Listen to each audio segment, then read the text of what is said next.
Britain's National Sperm Bank, it turns out, has just 9 registered donors a year after it opened. Now it's launching a recruitment drive. Laura Whitjans joins us now, the chief executive. So this is 9 donors, but others have come, but their sperm hasn't survived the freezing process, I understand. Is that right? Or have just 9 people turned up? Well, I wouldn't use the word just. I know it sounds silly, but I think, wow, we have got as many as 9 donors.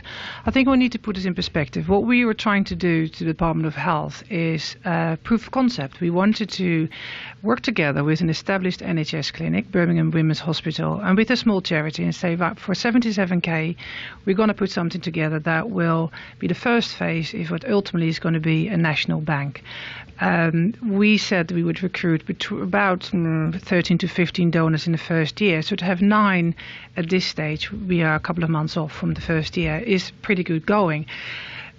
That is the reality, and you are right. One of the reasons why it's so complicated is it takes about 100 guys to inquire to become a donor for ultimately to lead to one donor. It's a very long, convoluted process.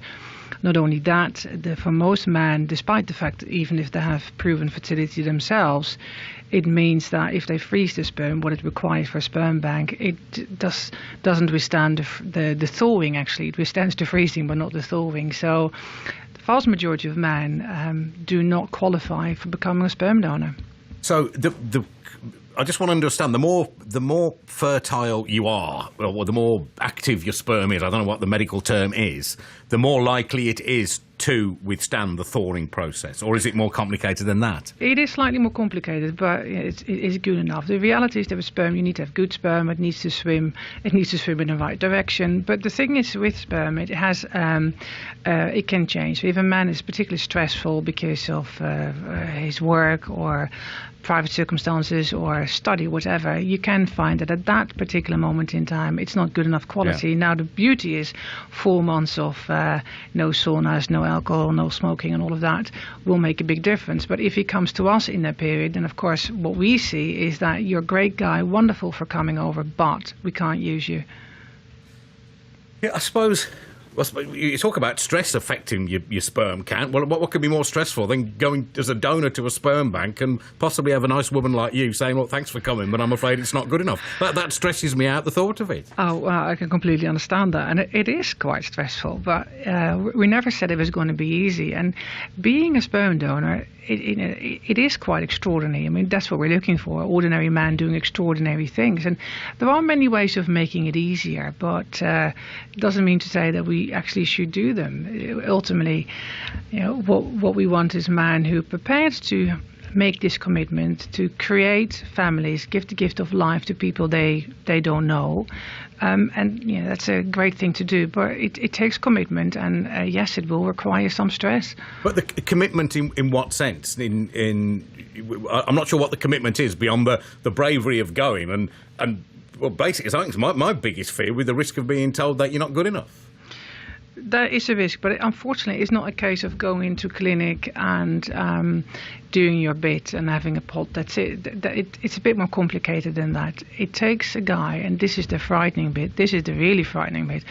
It takes a man to go into clinic twice a week for 3 to 4 months.